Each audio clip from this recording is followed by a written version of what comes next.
Meski ekonomi Indonesia secara makro tetap tumbuh di atas 5%, para pelaku usaha mengingatkan dampak krisis global terhadap kinerja industri padat karya.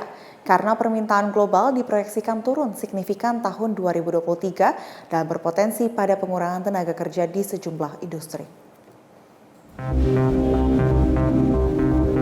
Meski sektor industri memberikan kontribusi terbesar terhadap pertumbuhan ekonomi kuartal ketiga 2022, para pelaku usaha mengingatkan dampak resesi global terhadap sejumlah industri padat karya dan potensi PHK pada tahun 2023. Dalam rapat kerja dengan Komisi 9 DPR dan Menteri Tenaga Kerja, Ketua Bidang Ketenagakerjaan Apindo, Anton Supit menyatakan, permintaan dari luar negeri terhadap produk sepatu dan tekstil Indonesia saat ini sudah turun rata-rata 50%. Bahkan permintaan untuk tujuan beberapa negara anjlok hingga 70%. Demikian pula permintaan terhadap karet, turun hingga 40%. Turunnya permintaan terjadi di tengah pesatnya proses digitalisasi sehingga berdampak signifikan pada lapangan kerja.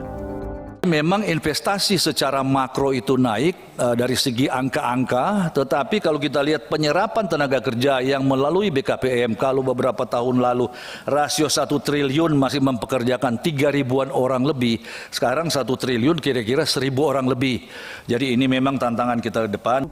Untuk mengurangi dampak tekanan global terhadap kinerja industri dalam negeri, khususnya industri padat karya, Wakil Ketua Umum Asosiasi Pertekstilan Indonesia, Anne Patricia Sutanto, meminta pemerintah dan DPR untuk memperjuangkan sejumlah rekomendasi industri. Antara lain penindakan tegas terhadap perdagangan baju bekas impor, keberpihakan pada UMKM pemasok tekstil domestik yang terhimpit serbuan TPT impor, kebijakan suku bunga yang positif terhadap industri, dan fleksibilitas jam kerja buruh dari 40 jam menjadi 30 jam per minggu.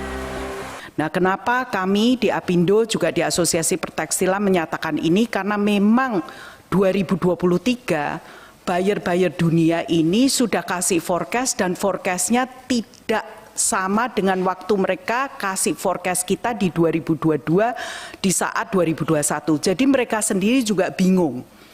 Karena demand-nya itu sebenarnya saat ini masih oke, tapi makronya dunia itu tidak oke di 2023. Meski ancaman global menekan sejumlah industri, Menteri Tenaga Kerja Ida Fauzia mengingatkan para pelaku usaha tidak menggunakan isu resesi untuk melakukan PHK.